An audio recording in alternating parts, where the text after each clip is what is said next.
굿모닝 YTN 3부 시작합니다. 서울 시내버스 노조와 서울시 버스 운송사업조합의 협상이 결렬되면서 서울 시내버스 노조가 파업에 돌입했습니다. 파업은 조금 전 새벽 4시부터 시작됐는데 출근길에 오른 시민들의 큰 불편이 예상됩니다. 현장에 있는 취재기자 연결합니다. 윤태인 기자. 네, 서울 여의도 환승센터에 나와 있습니다. 네, 지금 시각이면 출근길에 오른 시민들이 많을 것 같은데요. 버스 정류장 상황은 어떻습니까? 네, 예상하긴 했지만 버스 정류장이 정말 텅 비었습니다. 여의도역과도 가깝고 30개가 넘는 버스가 다니는 이곳은 지난달 기준 현재 시간대에 승객 7천여 명이 버스를 타고 2만 4천 명가량이 버스에서 내릴 정도로 붐비는 곳인데요. 저희 취재진이 새벽 5시부터 나와서 상황을 살펴봤는데 건널목을 건너가려는 시민들만 보일 뿐이었고 버스를 기다리는 사람은 없었습니다. 가끔 다니는 버스를 볼 수 있었지만 모두 경기권에서 운행하는 버스였고 서울에서 운행하는 간선과 지선 버스는 첫 차 시간이 지났는데도 보이질 않았습니다. 현재 이곳은 버스 20개 정도가 운행하지 않고 있습니다. 버스 전광판에도 도착하는 버스가 없다거나 운행 정보가 없다는 문구만 보이는 상황입니다. 서울 시내버스 노동조합은 어제 오후 3시부터 서울지방노동위원회에서 조정회의를 열었습니다. 자정쯤 본조정에 실패한 뒤 사후 조정까지 이어갔지만 11시간이 넘는 마라톤 협상에도 합의점을 찾지 못해 오늘 새벽 2시 반쯤 최종 결렬됐습니다. 노사 양측은 가장 큰 쟁점인 임금 인상폭을 두고 이견을 좁히지 못한 것으로 보입니다. 노조는 시급을 12.7% 올려달라고 요구했고 사측은 2.5% 인상만 가능하다는 입장이었습니다. 서울지방노동위원회는 6.1% 인상안을 제시했지만 중재에 실패한 것으로 파악됐습니다. 서울시는 공식적인 조정은 끝났지만 협상은 계속 이어갈 예정이라는 입장입니다. 버스 파업은 지난 2012년 이후 12년 만입니다. 이에 따라 서울 시내버스는 오늘 새벽 4시 첫 차부터 파업에 돌입했는데요. 지난해 말 기준으로 하루 평균 361만 명이 이용하는 서울 시내버스는 7천여 대가 운행을 중단합니다. 이 때문에 본격적인 출근 시간이 다가오면서 교통 대란이 예상됩니다. 평소보다 출근길 서두르시고 목적지까지 가는 지하철 노선과 도로 상황을 미리 확인하시는 것이 좋겠습니다. 지금까지 서울 여의도 환승센터에서 YTN 윤태인입니다. 네, 서울시 버스 노조와 서울시 측의 임금 협상이 최종 불발되면서 오늘 첫 차부터 버스 운행이 멈췄습니다. 이에 따라 지하철이나 택시 같은 다른 대중교통수단으로 출근길 시민들의 발길이 이어질 걸로 보입니다. 서울 지하철역에 취재기자 나가 있습니다. 신기혜 기자. 네, 서울 신도림역에 나와 있습니다. 네, 신도림역 내부 상황은 어떤지 전해주시죠. 네, 신도림역은 5시 10분쯤부터 첫 차 운행을 시작했습니다. 제가 새벽 5시쯤부터 이곳에 나와 있었는데요. 시민들은 첫 차가 운행하기 전부터 발걸음을 재촉했습니다. 지금은 본격적인 출근 시간대가 다가오면서 역사 안이 조금씩 붐비기 시작하는 모습입니다. 신도림역은 서울 지하철 1호선과 2호선이 만나는 환승역인데요. 버스 파업에 따라 혼잡도가 높아질 것으로 예상되는 만큼 추가로 배치된 안전요원들이 역사 내 질서를 유지하고 있는 모습도 볼 수 있었습니다. 서울시는 신도림역 외에도 잠실역, 사당역, 강남역 등 주요 지하철역에 질서 유지 인력을 추가로 배치할 계획입니다. 네, 그러면 버스 파업 기간 동안 지하철 운행은 어떻게 달라집니까? 네, 서울시는 이번 파업에 대비해 어제 비상수송 대책을 발표했습니다.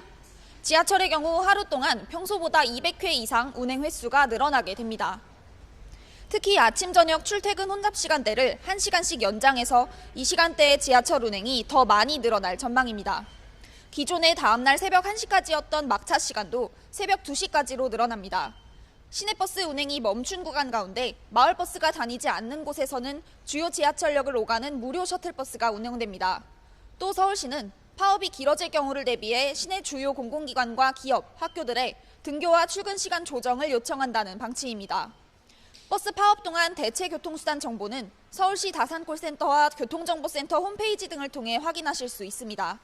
시내버스는 운행을 멈췄지만 마을버스는 정상 운행하는 만큼 지하철과 마을버스 노선 꼭 확인하셔서 서두르시는 게 좋겠습니다. 지금까지 서울 신도림역에서 YTN 신기혜입니다.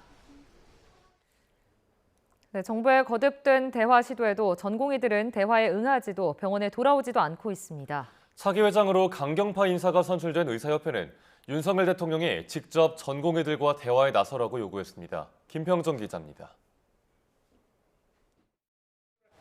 지난 주말 윤석열 대통령이 전공의들의 면허 정지를 유연하게 처리하라고 지시하면서 기대감을 키운 의정 간 대화는 전혀 이뤄지지 못하고 있습니다.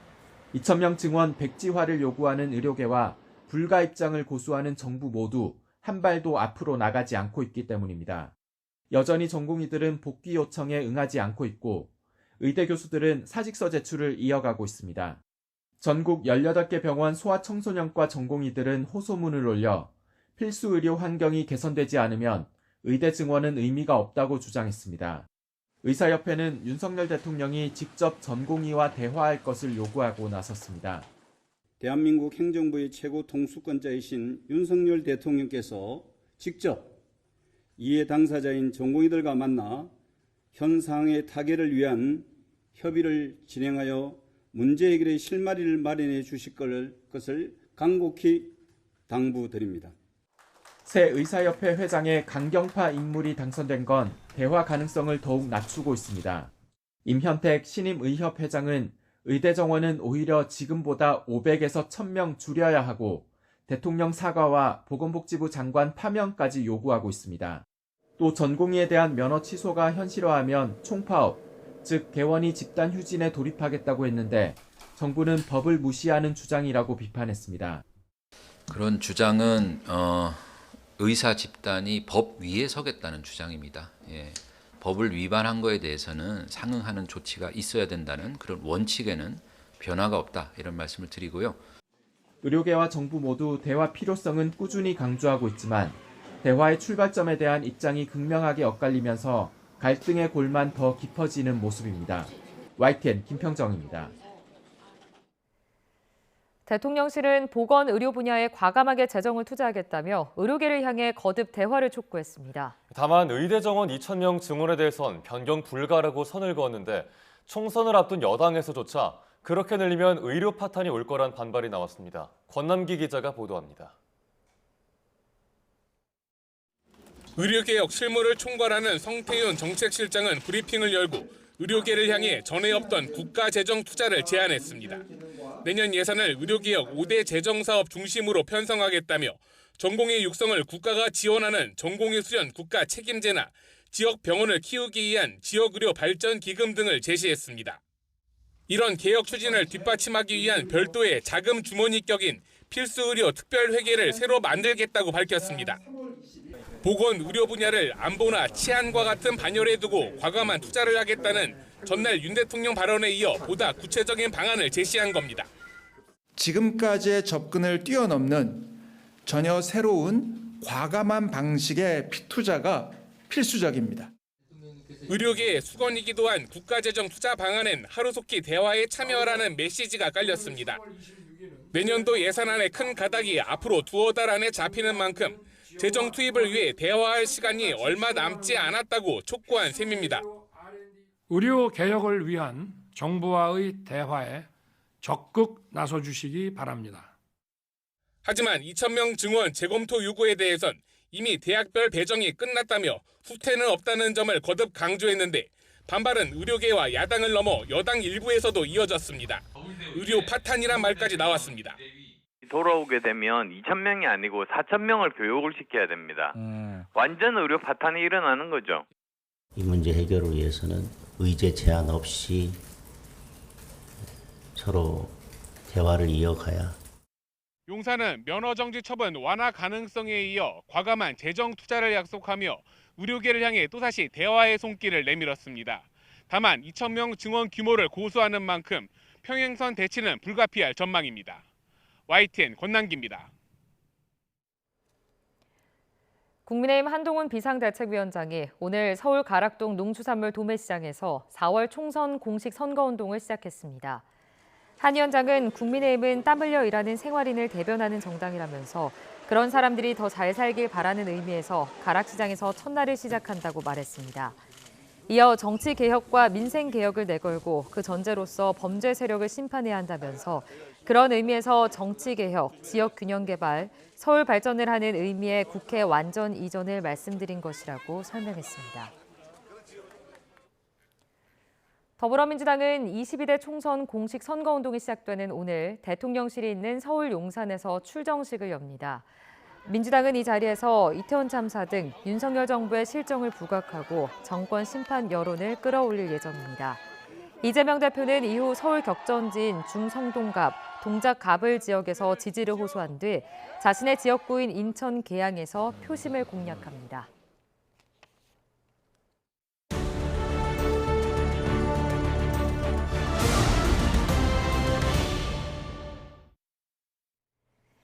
국회의원 총선거 격전지를 돌아보는 순서, 오늘은 광주 광산구 을입니다.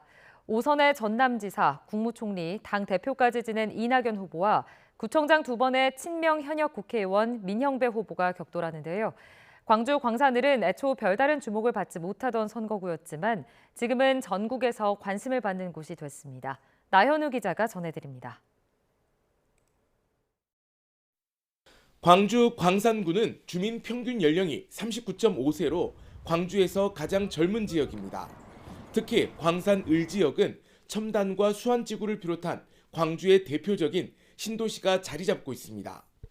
워낙 민주당 강세 지역이다 보니 공천이 곧 당선으로 이어져 투표도 하기 전에 김이 새던 선거구였지만 이번엔 좀 다릅니다.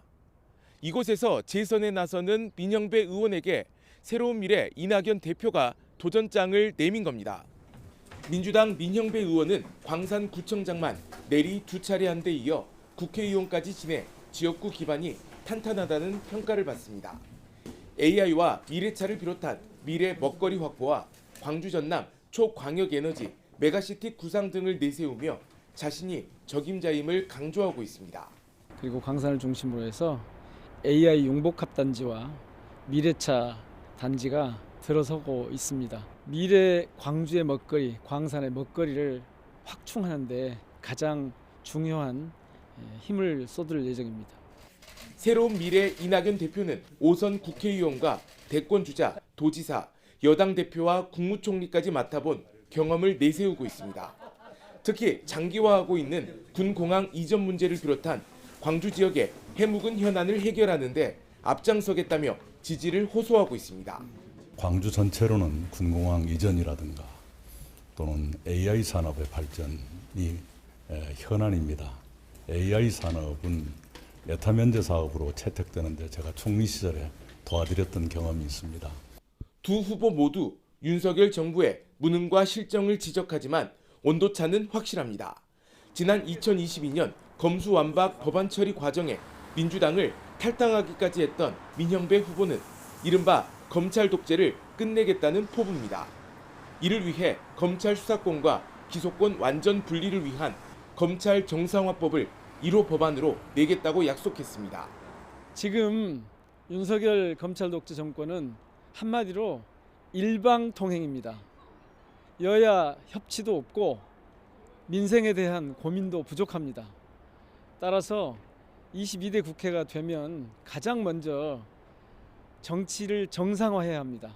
이낙연 후보도 윤석열 정권의 무능과 타락이 우리나라를 한없이 추락시키고 있다며 정권 교체를 이뤄내는 대안이 되겠다고 밝혔습니다. 더불어민주당의 법적 도덕적 문제로 현 정권을 제대로 심판하지 못하고 있다며 거대 양당에 나라의 운명을 맡기면 안 된다고 주장합니다. 특히 양당이 국민들의 신뢰를 얻지 못하는 가장 큰 요인인 도덕적, 법적 흠결, 그것이 없는 세력으로 당당하게 검찰 독재 정권과 맞설 수 있는 그런 대안 세력이 되도록 하겠습니다. 이낙연 새로운 미래 대표가 최종 출마지로 선택하면서 관심이 부쩍 높아진 광주 광산을, 국민의힘 안태욱 후보와 녹색정의당 김용재 후보, 진보당 전주현 후보까지 가세하면서 투표 전까지 각축전을 예고하고 있습니다. YTN 나연호입니다. 관련 법이 개정된 뒤 처음으로 고위공직자의 가상자산 보유 현황이 공개됐습니다. 국회의원 최다 보유자는 15억 원어치를 보유했다고 신고한 더불어민주연합 김남국 의원이었습니다. 이준엽 기자가 들여다봤습니다.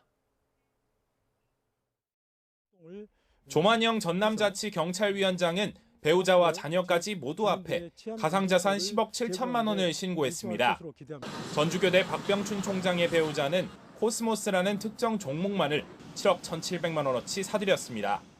이 밖에 김기환 부산울산고속도로 대표와 최민규 서울시의원, 김원영 강원대학교 총장 등 본인이나 배우자가 억대 코인을 보유한 고위공직자는 모두 5명이었습니다.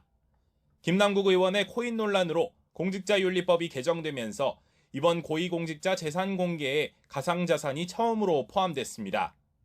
가족을 포함해 보유를 신고한 대상자 112명의 보유액을 합하면 47억 원에 달합니다.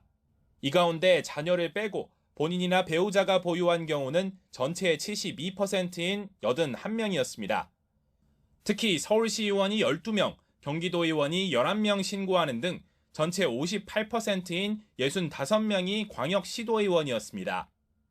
금융권 공직자도 있는데 신성환 금융통화위원회 배우자가 모두 19종 1,400만 원대의 코인을 갖고 있다고 밝혔습니다. 국회의원 보유자는 20명으로 지난해 말 권익위의 전수조사 결과 발표 때인 17명보다 늘어났습니다. 전체 의원 가상자산 17억 6천만 원의 87%를 차지한 보유액 1등은 김남국 의원이었습니다. 15억 4천만 원을 신고했는데 지난해 5월에 1.8배, 21대 의원 임기 시작 당시와 비교하면 11배로 보유액이 뛰었습니다. 그 뒤는 배우자가 1억 2천만 원을 보유한 이명수 의원, 본인이 2,800만 원을 지닌 김홍걸 의원이 이었습니다. 보유 의원 가운데 비례위성정당을 포함한 여당 소속이 6명, 야당 소속은 11명, 무소속이나 제3지대가 3명이었습니다. YTN 이준엽입니다. 윤석열 정부 고위공직자의 1인당 평균 재산은 19억 원으로 집계됐습니다. 윤 대통령 재산은 전년 대비 2억 원 줄어든 74억 원을 기록했고 대통령실 참모가 된 김동조 국정기획비서관 재산이 200억 원 넘게 늘어나 가장 많았습니다. 강희경 기자입니다. 윤석열 대통령이 지난해 재산으로 직전 신고보다 2억 1천여만 원 줄어든 74억 8,100만 원을 신고했습니다. 서울 양평고속도로 종점 변경으로 논란이 된 양평군 강상면 병산리 일대 토지 등 부인 김건희 여사 명의 재산이 대부분입니다. 또 서울 서초동 아크로비스타 사저 가격은 2억 3천만 원이 떨어졌다고 신고했습니다. 윤 대통령과 이관섭 비서실장, 수석비서관 등 주요 지휘자 11명의 재산 평균은 58억 5천만 원을 기록했습니다. 이 가운데 외교부 1차관 재직 당시 신고했던 장호진 국가안보실장의 재산이 158억 원으로 가장 많았고 김태효 국가안보실 1차장 141억 원, 왕윤종 3차장이 79억 원으로 뒤를 이었습니다. 대통령실 비서관급 참모 30명의 평균 재산은 30억 5천만 원입니다. 가장 눈길을 끈 건 김동조 국정기획비서관으로 1년 만에 210억 원이 늘어난 329억 2천만 원을 신고했습니다. 대통령실에서 가장 재산이 많았고 윤석열 정부 전체 고위공직자 가운데서도 재산 총액 4위를 차지했습니다. 외가 측 가족회사인 한국제강 비상장 주식을 2만 2천여 주 갖고 있는데 지난해 한국제강 이익이 최근 3년 평균보다 2배 가까이 증가한 영향 등이 반영됐다고 김 비서관은 설명했습니다. 비서관 임용 당시 주식 백지 신탁심사위원회에서 직무 관련성이 없다고 결론 내린 만큼 재산 증식 과정에도 문제가 없다는 게 대통령실의 판단입니다.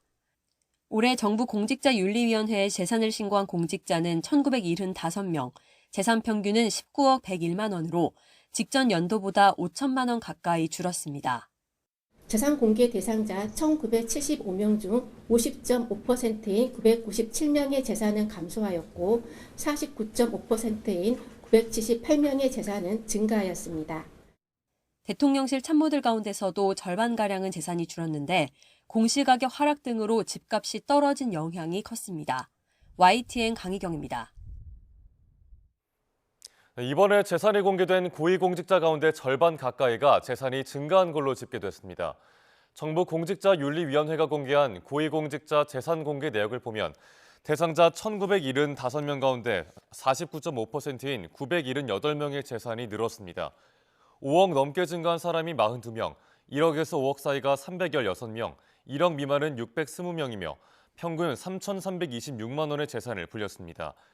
심창욱 광주광역시 의원은 재산이 1년 만에 83억 원 늘었고 문헌일 구로구청장 47억, 심우정 법무부 차관 44억, 정영철 영동군수 43억 순이었습니다. 국무위원들도 재산이 늘었는데 최상목 경제부총리가 2.4억, 한화진 환경부 장관이 2.7억 증가했습니다. 오영주 중소벤처기업부 장관은 1.8억, 신원식 국방부 장관은 1억이 늘었습니다. 신고재산은 1인당 평균 19억 101만 원으로 지난해와 비교해 4,735만 원 줄었습니다.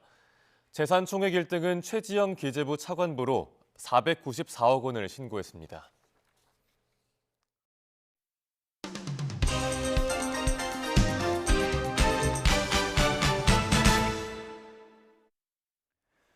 (3월 28일) 목요일입니다. 굿모닝 브리핑 시작합니다. 가장 먼저 서울신문 기사 보겠습니다. 매일 아침 과태료 걱정합니다. 특수학교 학부모의 무거운 등굣길이라는 제목의 기사입니다. 현재 학교 승하차 허용 구역은 설치를 요구한 학교 인근 장소에 마련이 되고요. 정차 허용 시간은 5분으로 제한됩니다. 만일 이를 넘길 경우 12만 원의 과태료가 부과됩니다. 이는 모든 초, 중고 그리고 특수학교에 동일하게 적용되는데요. 특수학교 학부모들은 장애 아동들이 혼자서 교실 가기까지 가기 어려운 경우가 많아서 아무리 발걸음을 재촉해도 5분 안에 다시 돌아와서 차를 빼기는 쉽지 않다고 말합니다. 그래서 특수학교에 한해서 예외적으로 정차 시간을 10분 정도로 늘리거나 교내에 아이를 내려줄 수 있는 공간을 별도로 마련해 주기를 호소하고 있습니다. 이러한 고충을 이해하는 학교 중 일부는 학교 안에 회차로를 만들어서 돕고 있지만 그렇지 않고 그저 학교 안으로 차가 들어오는 걸 눈 감아주는 학교들도 많습니다. 하지만 이럴 경우에는 교내 학생들의 안전을 보장할 수 없다는 또 다른 문제도 발생하겠죠. 교육부 역시도 교내로 차량이 들어오면 안전사고 위험이 커질 수 있기 때문에 교육부 차원에서 교내 승하차 공간 조성을 검토한 바는 없다고 밝혔습니다. 다음은 동아일보 기사입니다. 세계 유일 명지대 바둑학과 돌 던집니다. 라는 제목의 기사입니다. 여기서 돌을 던지다라는 말은 패배를 인정하고 경기를 끝낼 때 사용하죠. 세계에서 유일한 바둑학과였던 명지대 바둑학과가 내년부터 신입생을 받지 않기로 결정했습니다. 1997년에 개설돼 19명의 프로기사를 배출하면서 주목을 받았지만 바둑을 두는 젊은 층이 감소하는 점과 또 경영 악화를 퇴과의 이유로 들었습니다. 대한바둑협회가 조사한 바둑을 둘 줄 아는 인구 추산 비율은 2000년 32%에서 올해 19.4%로 크게 떨어졌습니다. 또 짧고 자극적인 영상에 빠져 있는 젊은 세대는 별 생각 없이도 재미있게 볼 수 있는 콘텐츠가 많기 때문에 머리를 쓰면서 장시간 해야 하는 바둑에는 관심이 잘 가지 않는다라고 말하기도 했습니다. 학과 폐지 결정이 나온 이후 국내 바둑계에서는 반대 목소리가 이어지고 있습니다. 바둑학과 교수들은 일본이나 중국에서 유학생들이 많이 오고 있는 상황에서 폐과를 결정한 건 유감이라면서 대책회의를 열었고요. 대한바둑협회는 진학을 희망하는 학생들의 꿈이 짓밟히지 않도록 관련 기관과 협의해서 대안을 만들겠다고 밝혔습니다. 다음은 한겨레 신문 기사입니다. 동물복지문제연구소 어웨어가 코리아 리서치 인터내셔널에 의뢰해서 성인 2,000명을 대상으로 동물 복지에 대한 국민 인식조사를 진행했습니다. 이 조사 결과 응답자의 93%가 반려동물 등록제를 갱신제로 전환해야 한다고 답했습니다. 현재 우리나라는 한 번만 등록을 하면 특별한 사유가 없는 한 갱신하지 않아도 됩니다. 하지만 해외 여러 나라에서는 해마다 일정 금액의 등록비를 내고 동물의 등록 정보를 갱신하는 제도를 시행하고 있죠. 이렇게 동물의 등록 정보를 갱신하면서 일정 금액의 등록비나 세금을 납부하는 이른바 반려세에 대해서 응답자의 71%는 도입할 경우 양육자의 책임 강화에 효과가 있을 거라고 답하기도 했습니다. 또 적당하다고 생각하는 금액에 대해서는 반려인 19만 5천 원, 비반려인 23만 8천 원을 합쳐서 연간 평균 22만 4천 원으로 집계됐습니다.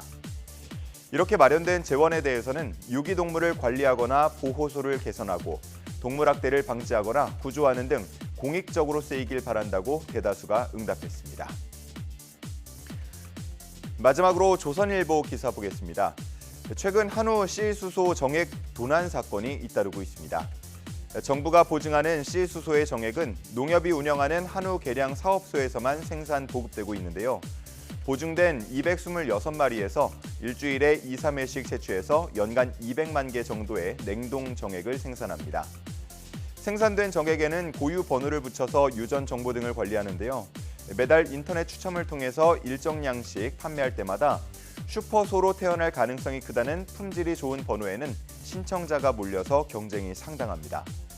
당첨이 되면 약 100배 정도 웃돈을 붙여서 되파는 경우까지 나타나고 있습니다. 이러한 점을 노리고 상품성이 좋은 C수소 정액이 도난당하는 사건이 최근에 잇따라 발생하고 있습니다. 가축 인공수정사들은 최근 검증이 안 된 정액이 비공식적으로 거래되는 경우가 있다면서 농민들의 주의가 필요하다고 말하고 있고요. 또 농민들도 C수소 거래 시장이 투기판이 되지 않도록 사업소의 철저한 관리가 필요하다고 말하고 있습니다. 3월 28일 아침 신문 살펴봤습니다. 지금까지 굿모닝 브리핑이었습니다.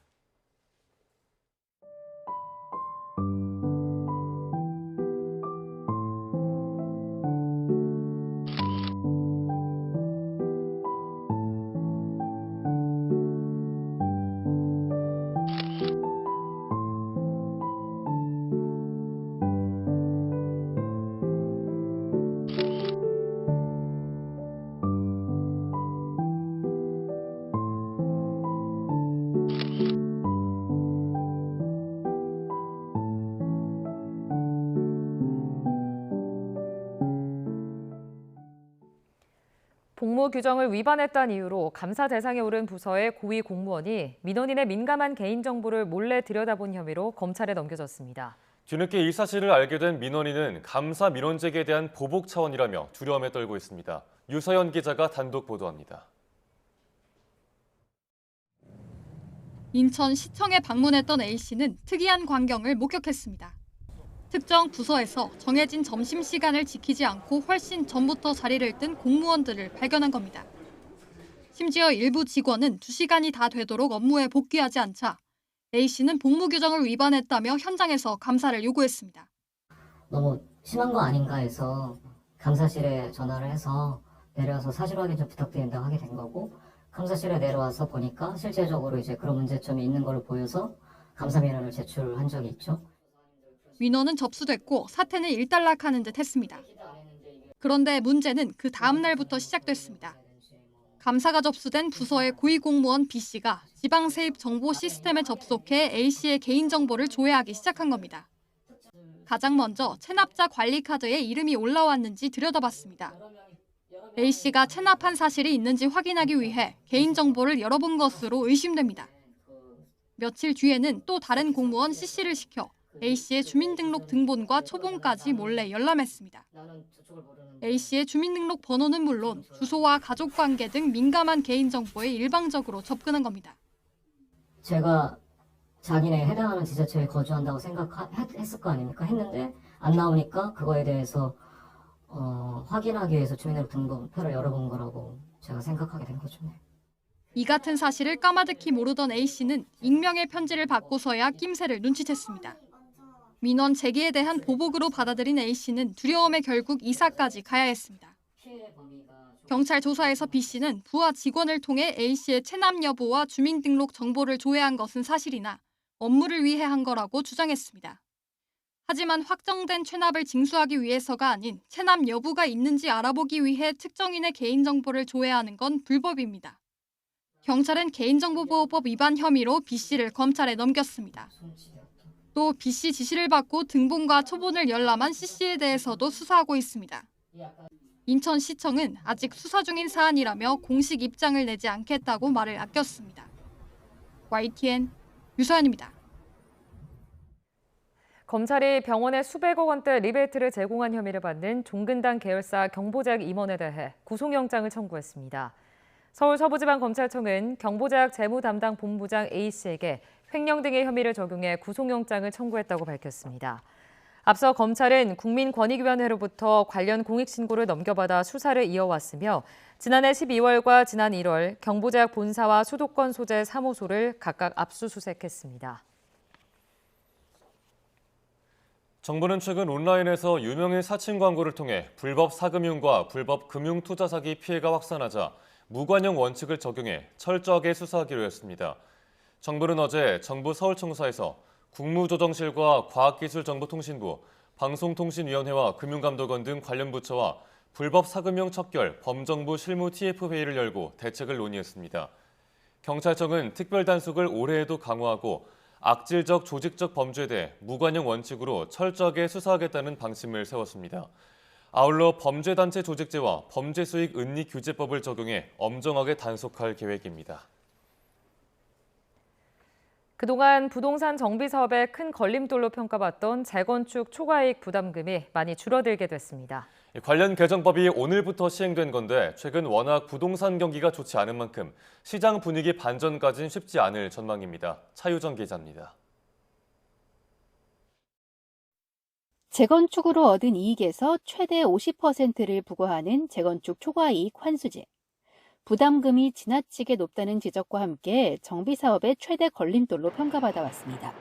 관련법 개정안이 시행되면서 부담금이 크게 줄었습니다.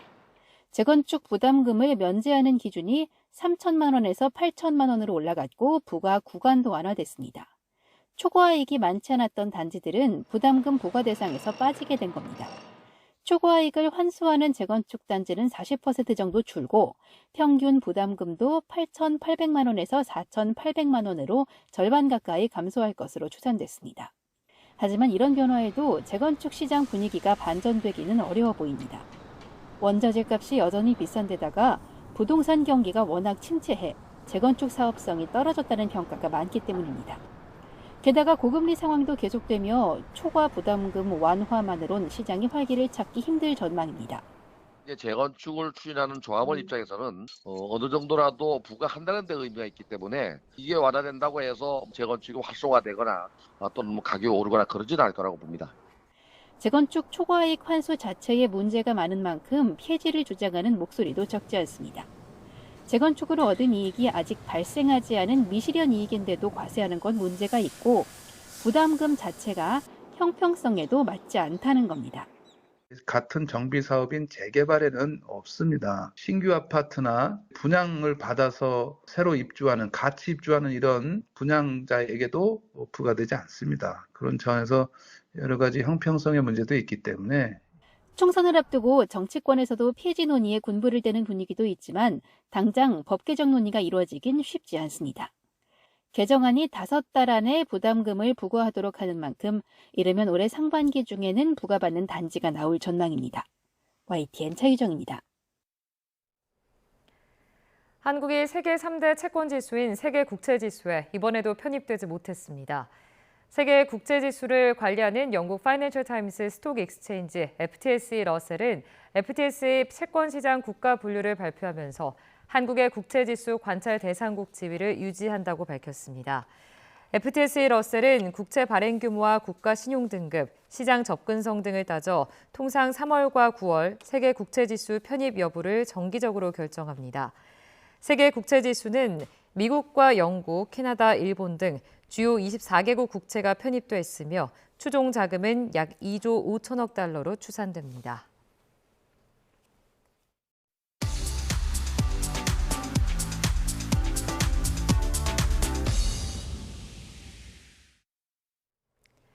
네, 경제 소식을 빠르고 친절하게 전달해드립니다. 네, 오늘 굿모닝 경제는 이정원 한양대학교 경제금융대학 교수와 함께합니다. 네, 어서 오세요. 네, 어서 오세요. 네, 교수님 오늘은 이제 그림자 조세라고 불리는 것에 대해서 좀 이야기를 나눠볼 텐데 정부가 비상경제민생회의를 열고 부담금 정비 및 관리체계 강화 방안을 발표했습니다. 자, 전체 91개 가운데 32개가 폐지나 감면된다. 이 그림자 조세에 관련해서 어떤 내용이 구체적으로 담겨 있습니까? 일단 사실은 이런 부담금에 대해서 조금 아시는 게 좋을 것 같고요. 예. 예, 부담금이란 것은 일종의 부가가치세 비슷하다고 보시면 되는데 여러분들이 물건을 살 때는 모두 부가가치세를 내는데 실제 우리가 내는지 안 내는지는 이거 체크해봐야 알죠. 부가가치 10% 붙었다 이런 거는 체크해봐야 알 정도로 잘 모릅니다. 예. 이제 가격에 이미 포함되어 있는 어떤 준조세라고 보시면 될 것 같고요. 결국 물건을 살 때마다, 영화관을 갈 때마다, 여권을 발행할 때마다, 전기를 쓸 때마다 우리가 추가적으로 부담금을 내고 있다라고 보시면 될 것 같습니다. 네. 그러나 이게 부담금이라는 용어를 따로 쓰는 이유는 이것이 세금과는 달리 일반적인 정부 전체 예산으로 가는 게 아니라 특정 목적의 기금이라든지 이런 데 사용되기 때문에 부담금이라고 이렇게 이야기를 하고 있고요. 이런 부담금에 대해서 사실은 우리가 물건을 살 때라든지 영화를 볼 때라든지 늘 내고 있기 때문에 이런 것에 대한 부담을 좀 줄여줘야 되는 것이 아니냐라는 계속 논의가 나왔고 네. 전체 91개 항목 중에 뭐 32개 항목에 대해서 줄이겠다라고 이야기를 하고 있습니다. 네. 특히 뭐 전체적으로 봤을 때는 저 부담금의 규모가 한 22조 4천억 정도 된다라고 이야기하고 있고요. 이것을 줄여서 한 2조 정도는 축소시키겠다라고 보시면 될 것 같습니다. 가장 뭐 밀접한 것들을 살펴보자면 예. 영화 관람할 때 이제 3% 정도 이제 부담금을 냈는데 어떤 기금, 영화 발전을 위한 기금을 조성하기 위해서 기금을 냈는데 그래서 한 500원 정도의 절감 효과가 있지 않을까라고 예측을 하고 있고요.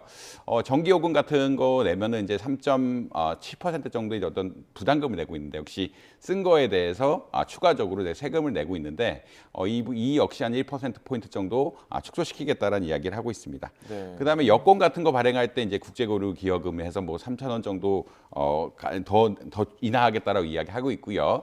그다음에 이제 해외여행 갈 때 결국은 이때 어떻게 보자면 우리가 출국할 때 기금을 내 가지고 우리나라가 해외 사업하는 것에 대해서 도움을 주고 했는데 그거 역시 한 4,000원 정도 감면해서 7,000원으로 만들겠다라는 그런 이야기를 하고 있습니다.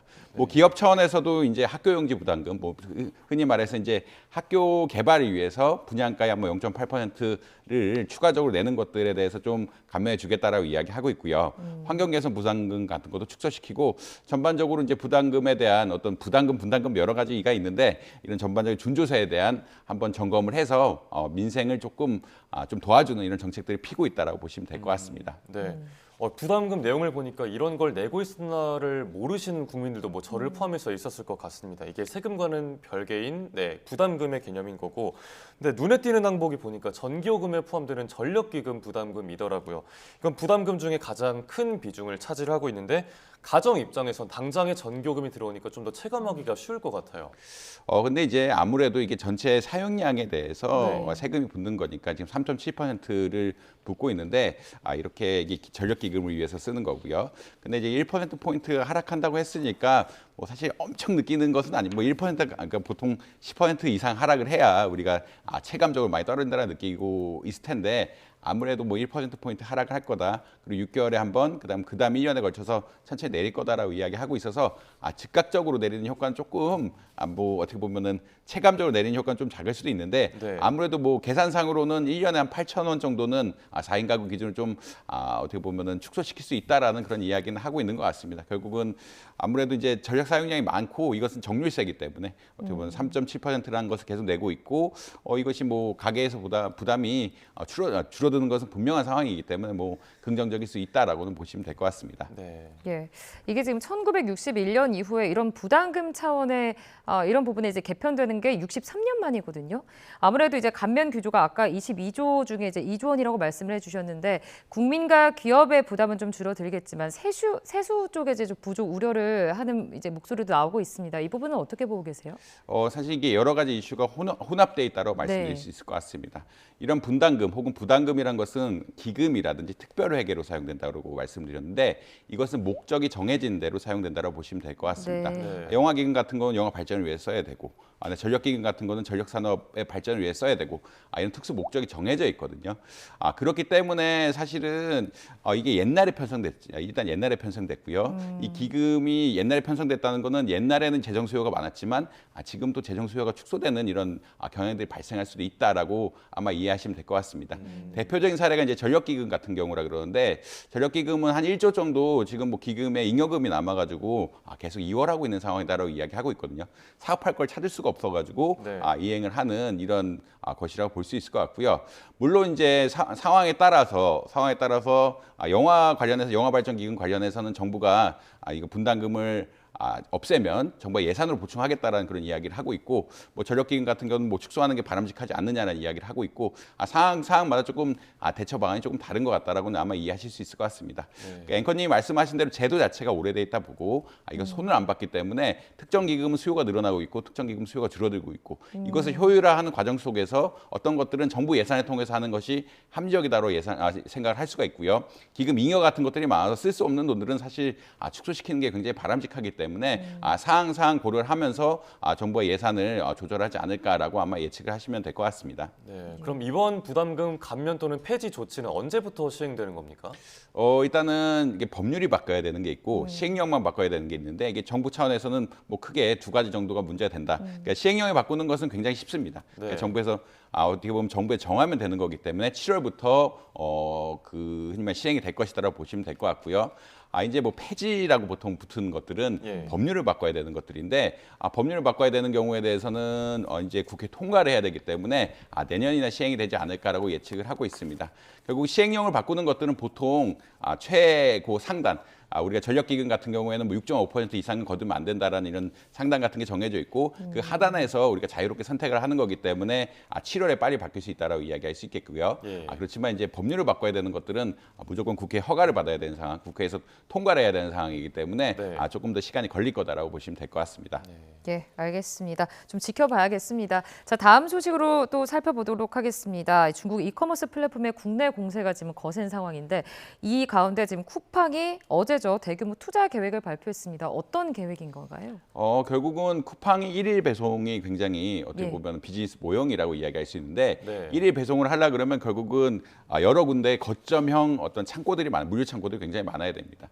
이 거점 물류 창고에 대해서 3조 가량을 투자를 해서 2030년까지 이 특정 기간에 대해서는 5천만 명이 이 혜택을 받을 수 있도록 하겠다라는 그런 이야기를 하고 있습니다. 2027년, 2030년 여러 가지 내용들이 나오고 있는데, 결국은 적극적인 투자를 통해서 거점마다 물류 창고를 구축하고, 이 거점의 물류 창고를 통해서 쿠팡이 가장 널리 알려져 있고 잘할 수 있는 어떻게 보면 1일 배송에 대해서 적극적으로 나가겠다라고 아마 이야기하시면 될 것 같고요. 로켓 배송이라고 이야기를 하는데, 성질은 결국 1일 배송, 2일 배송 보통 이런 이야기를 많이 하니까요. 이런 비즈니스 모형을 강화하기 위해서 적극적으로 투자하겠다라는 그런 입장으로 보시면 될 것 같습니다. 네. 이 쿠팡이 이렇게 좀 로켓 배송, 1일 배송, 이런 2일 배송을 확장에 나선 이유가 이 알리익스프레스의 한국 공략에 좀 맞불 대응 차원이라고 이해를 할 수가 있잖아요. 알리익스프레스가 발표한 내용도 보니까 입점사 수수료 면제 정책을 6월까지 지속하겠다고 했는데, 이렇게 알리가 한국 시장을 좀 집중적으로 공략하는 이유는 교수님은 뭐라고 보십니까? 사실 이제 비즈니스 모형상, 알리의 비즈니스 모형상, 그리고 알리와 요새 따라다닌 건 테무라는 기업이죠. 테무의 비즈니스 모형상 한국 시장을 공략하는 것이 적합하다라는 일단 평가를 내린 것 같고요. 일단은 배송비 자체가 결국은 중국에서 한국으로 오는데 배송이라든 이런 게 조금 쉬운 측면이 있고, 그다음에 한국 시장에서는 중간 어떤 업자들이라고 보통 이야기하는데, 중국에서 물건을 떼어다가 한국에 팔 때 좀 비싸게 중간 마진 같은 걸 좀 끼지 않았느냐라고 생각을 해서, 어떻게 보면 알리나 이제 테무가 할 수 있는 어떤 비즈니스 모델, 저가의 것을 조금은 느리지만 배송할 수 있는 이런 시스템을 가지고 한국에 공략을 하고 있다라고 보시면 될 것 같습니다. 그리고 이것은 큰 틀에서는 플랫폼 경제 차원에서 이해를 해야 된다고 보시면 될 것 같고요. 플랫폼들이 구글이라든지 마이크로소프트처럼 전반적인 플랫폼에 대해서 이야기하지만, 최근의 동향들은 각 분야마다 플랫폼이 다 들어온 상황입니다. 배달이란 배달 플랫폼, 최근에 논쟁이 됐던 거는 법률 서비스, 법률 Q&A 같은 것도 네이버랑 대륙아주 이런 데서 만들어서 공짜로 법률 서비스 제공해주는 플랫폼들이 나오고 있거든요. 그렇다는 이야기는 어떤 거냐면, 전반적인 플랫폼도 있지만 사항마다 플랫폼들이 굉장히 많이 늘어나고 있고, 그 플랫폼들이 각각 비즈니스 모형들을 통해서 어떻게 보면은 소비자들 끌어들이려고 하고 있다. 그리고 이제 이런 플랫폼을 가지고 있는 것들이 장점이 장기적으로 있다라고 또 보고 있거든요. 그 장점이란 건 어떤 거냐면, 소비자들의 데이터를 다 모아가지고 자기만의 머신러닝 모형, 자기만의 AI 모형들을 확장시켜서 소비자들 더 끌어들일 수 있는 어떤 플랫폼이 될 수 있는 이런 상황이 되고 있고, 테무 같은 경우에도 그런 비즈니스 모형을 직접 하고 있다라고 이야기하고 있거든요. 그리고 플랫폼 경쟁들이 굉장히 그러니까 하나의 플랫폼이 아니라 모든 분야에 대해서 격전이 벌어지고 있고, 각국에서는 이 플랫폼 기술들이 개발이 돼 있다면 전 세계적으로 나가면서 이 비즈니스 모형들을 실현하고 있다. 그리고 이런 과정 속에서 알리, 테무, 그리고 쿠팡이 경쟁하고 있는 이런 상황이다라고 보시면 될 것 같습니다. 교수님, 그런데 이제 저도 알리랑 테무를 자주 들어가 보는 소비자 중 한 명인데 결국 이제 소비자 입장에서는 알리나 테무 같은 경우에 배송 경쟁력이 좀 떨어지잖아요. 지연이 되기 때문에. 그래서 선택을 잘 못하는 경우들이 많이 있을 수 있는데 한국물류센터도 들어온다 또는 이제 수수료 면제 정책 이런 정책들을 계속 펼쳐내는 것에 이제 소비자 입장에서는 나쁘지 않은 상황 아닌가 이런 생각도 들거든요. 예, 아까 알리가 투자를 어떤 거 하냐에 대해서 네. 여쭤보셨는데 제가 답변을 안 드렸는데 결국 알리 역시 한국에 물류 창고를 짓겠다는 이야기거든요. 예. 아무래도 이제 중국에 있는 것들을 미리미리 좀 실어와서 배송 속도를 좀 빠르게 하겠다라는 그렇죠. 그런 결정을 하고 있고요. 소비자 입장에서는 사실 좋죠. 소비자 입장에서는 경쟁이 강화되면 강화될수록 뭐 경제학 원칙상 소비자는 좋아질 수밖에 없습니다. 예. 가격이라든지 서비스라든지 굉장히 좋아지고 있고 최근 테무 같은 데서 적극적으로 마케팅을 하면서 뭐 공짜로 그러니까 얼마 이상의 쿠폰을 쌓으면은 뭐 점수를 쌓으면은 공짜로 뭘 주겠다라는 이야기를 할 정도로 굉장히 공격적으로 나서고 있거든요. 특히나 지금은 플랫폼 경쟁이기 때문에 사람 수가 중요하게 되고 이용자 수가 중요해진 시대가 돼서 이 이용자 수를 적극적으로 모으려고 노력을 하고 있고 이렇게 모으려 그러면 가격 경쟁력이라든지 아까 같은 어떤 경품이라든지 이런 게 다양하게 붙을 수밖에 없어서 소비자들은 뭐 단기간에는 굉장히 좋을 수 있다라고 보실 수 있을 것 같습니다. 네. 그러나 이제 여전히 문제가 되는 것들은 이게 장기적으로 어떻게 될 것이냐. 그러니까 플랫폼 같은 경우는 아무래도 독점의 경향성이 좀 있을 수밖에 없고요. 그러니까 데이터가 많이 모이면 많이 모일수록 더 좋아지고 더 강해지고 더 성장이 빨라지는 이런 경향들이 있기 때문에 오히려 플랫폼 경제는 독점화로 갈 수 있는 경향들이 있고 독점화가 됐을 때는 아무래도 기업들이 이윤을 많이 가져가게 되고 소비자들 이윤을 적게 가져가는 상황들이 발생하기 때문에 EU라든지 이런 데서는 사실 플랫폼에 대해서 굉장히 규제를 많이 하는 상황에 독점에 대한 우려가 분명히 있고 이 독점에 대한 우려가 소비자의 뭐 후생이라고 보통 이야기하는데 소비자의 웰페어 같은 것들을 많이 털어뜨릴 수가 있기 때문에 굉장히 이제 어떻게 보면 조심스럽게 접근하는 그런 양상이다. 그러니까 당연히 당장은 굉장히 좋고요. 그렇지만 이 경쟁 관계가 지속적으로 돼야 좋은 상황이다라고 보시면 될 것 같습니다. 네, 끝으로 하나만 더 여쭤보면 이렇게 쿠팡이 이어서 중국 이커머스 플랫폼들까지 국내 시장에 들어오면서 국내 전통 유통업체들의 고민은 좀 깊어질 것 같아요. 당장 이마트도 희망퇴직 신청자를 받더라고요. 예, 이마트 처음 이제 희망퇴직 신청자 받았다고 이야기하고 있고요. 롯데는 뭐 3년 전부터 받고 있다라고 이야기하고 있는데 전통적인 유통업이 결국은 어떻게 보면 오프라인하고 온라인하고 결합인 형태였다고 본다라고 그러면 이제 온라인으로 넘어가고 있고 온라인 넘어간다는 이야기는 플랫폼을 바꾸고 있다는 이야기인데 결국은 롯데라든지 이마트라든지 이런 새로운 비즈니스 환경이 있어서 비즈니스 모형을 개발해야 된다라고 보시면 될 것 같습니다. 테무 같은 경우 뭐 새로운 비즈니스 모형을 개발하고 있는데 뭐 거기는 재고 관리를 아예 이제 생산자가 한다라는 그런 개념들이 들어왔거든요.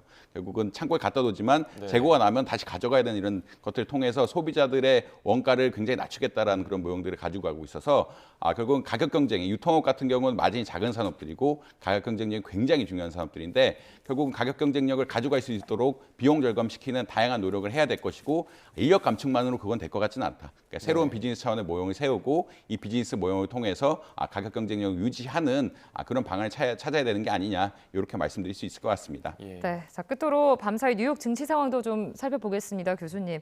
뉴욕 증시 이번 주 내내 약세 흐름을 보였거든요. 그런데 이번에 3대 지수 모두 상승 마감을 하면서 S&P 500 지수 이야기를 안 해볼 수가 없습니다. 역대 최고가 신기록 경신했습니다. 어떻게 보셨어요? 뭐 사실 요새 일주일에 한두 번 정도는 S&P 500 지수가 역대 최고가를 넘어갔다는 이야기를 많이 하고 있죠.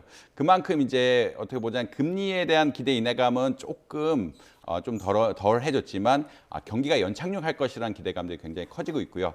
오늘 같은 경우에 다우존스 지수가 꽤 많이 올랐는데 다우존스 지수는 흔히 말해서 경기에 굉장히 민감합니다. 그러니까 이제 어떻게 보면 소비재 같은 것들이 많아서 경기가 좋아진다고 생각하면은 지수가 좀 빨리 오르게 되고 경기가 나빠진다고 생각하면은 좀 덜 오르게 되는. 오히려 나스닥 같은 경우는 금리에 좀 민감해서 금리가 낮아지게 된다고 생각하면 빨리 오르고 이런 약간 경향성이 차이가 있는데 오늘의 이제 주가가 오른 것들은 미국 경기가 계속 연착륙할 것이다라는 기대감들이 반영된 것이 아니냐.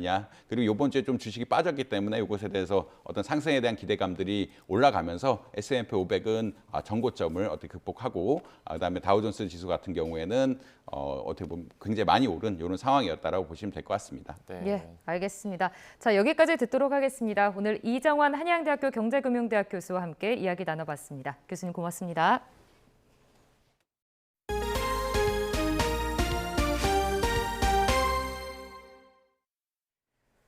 러시아가 모스크바 공연장 테러 사건의 배후가 우크라이나라는 주장을 굽히지 않고 있습니다. 러시아는 또 서방의 미디어가 러시아인의 살해를 요구하는 악성 게시물을 방치하고 있다면서 우크라이나 편에선 서방 진영에도 비판을 쏟아냈습니다. 보도에 이상순 기자입니다.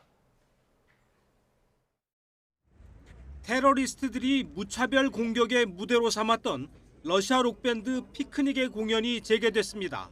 이번에는 테러 희생자들을 위한 추모 공연입니다. Вот я лично про себя скажу, я приняла такое решение, мне хотелось сюда прийти. Во-первых, почтить память погибших. Во-вторых, эти деньги, как было сказано, пойдут как пожертвования. 공연장 주변엔 경찰 병력이 배치됐고 입구에서는 삼엄한 보안 검색이 진행됐습니다. 관람객 일부는 푸틴 러시아 대통령이 그려진 티셔츠를 입고 추모 공연에 참석했습니다. У меня был билет еще задолго до этих всех событий. С цветами я пришел, потому что меня это тронуло до глубины души.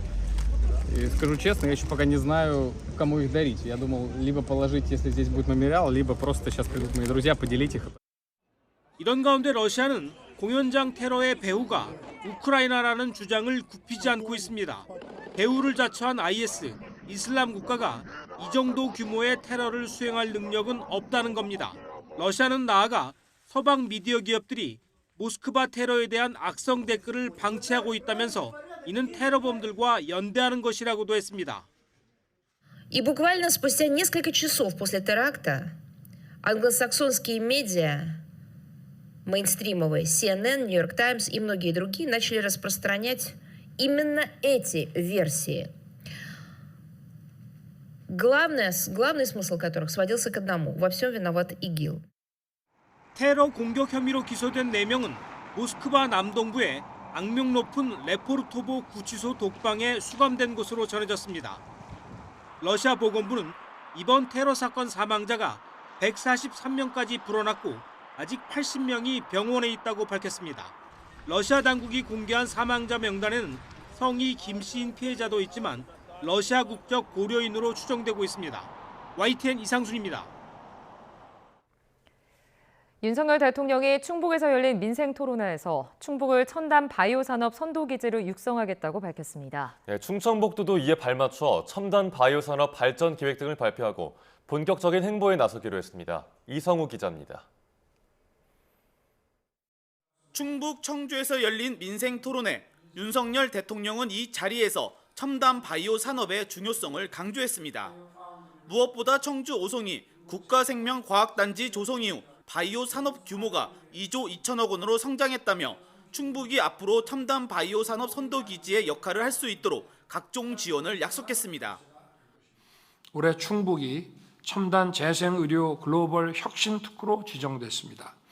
앞으로 규제 특례와 재정 지원을 통해 특구의 병원과 기업들이 첨단 재생의료를 보다 자유롭고 신속하게 환자 치료에 이용할 수 있도록 하겠습니다. 정부의 지원 약속에 충청북도도 바이오 산업 육성에 본격적으로 나서기로 했습니다. 먼저 117만 평 규모의 절대 농지를 해제한 청주 오송 3산업단지 내에 교수 400명과 석박사 4,000명 등 5,000명 규모의 카이스트 바이오 메디컬 캠퍼스를 조성합니다. 또 이와 연계 운영할 예정인 AI 바이오 영재고도 2027년 개교에 맞춰 차질 없이 진행하기로 했습니다. 이를 통해 오송에서 연구는 물론 창업 등도 함께 할 수 있는 바이오 클러스터로 육성한다는 계획입니다. 오송은 보스턴의 켄달 스퀘어와 같이 산학 연관병은 물론 법률, 회계, 창업 등 다양한 관련 서비스 기관이 집적된 세계적인 바이오 클러스터로 발전할 것입니다. 이와 함께 충청북도는 바이오 산업 육성으로 교통 수요도 몰릴 것으로 예상해 청주공항의 여객터미널과 주기장 확장, 그리고 중부고속도로 6차선 확장 사업 계획도 함께 추진하기로 했습니다. YTN 이성우입니다. 세계적인 오케스트라 단원들과 최정상의 음악인이 모인 연합공연이 5월 서울에서 열립니다. 월드 유니온 오케스트라 슈퍼클래식이란 이름의 이 공연은 세계 4대 교향악단으로 꼽히는 빈필, 베를린필, 로열 콘세르트 헤바우, 뉴욕필 등의 악장과 수석, 정당원들이 참여하며 현재 세계 오페라계에서 가장 주목받는 리릭 소프라노 아이다 가리폴리나 가수 김호중 씨도 무대를 꾸밉니다.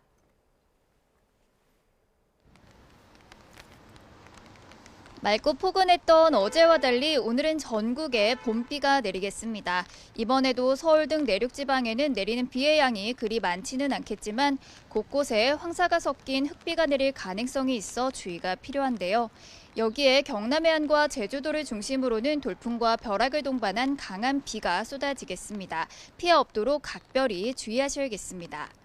자세한 레이더 화면부터 살펴보도록 하겠습니다. 현재 기압골의 영향으로 전국 대부분 지역으로 비가 확대하고 있습니다. 이 비는 퇴근길 무렵에는 대부분 그치겠는데요. 그 사이 경남 남해안과 제주 산간에는 최고 80mm, 그 밖에 남부지방에 최고 40mm의 비가 내리겠고요. 서울 등 중부지방에는 5에서 10mm의 상대적으로 적은 비가 예상되고 있습니다. 오늘 비가 내려도 기온은 크게 떨어지지 않겠습니다. 현재 서울 기온은 9.5도로 어제보다는 높게 출발하고 있습니다. 한낮에는 서울 14도, 대구 13도 등으로 예년과 비슷하거나 조금 낮겠습니다. 내일도 중서부와 전북 동부에는 비가 살짝 지나겠고요. 전국적으로 황사가 나타나겠습니다. 다가오는 주말과 휴일에는 맑고 포근한 봄 날씨가 이어질 전망입니다. 오늘 비와 함께 해안가를 중심으로는 초속 20m 안팎의 매우 강한 바람이 불겠는데요. 시설물 관리와 안전사고에 각별히 주의하셔야겠습니다. 지금까지 YTN 신미림입니다. 이상으로 굿모닝 YTN 마칩니다. 잠시 후 뉴스라이더가 방송됩니다. 시청해주신 여러분 고맙습니다.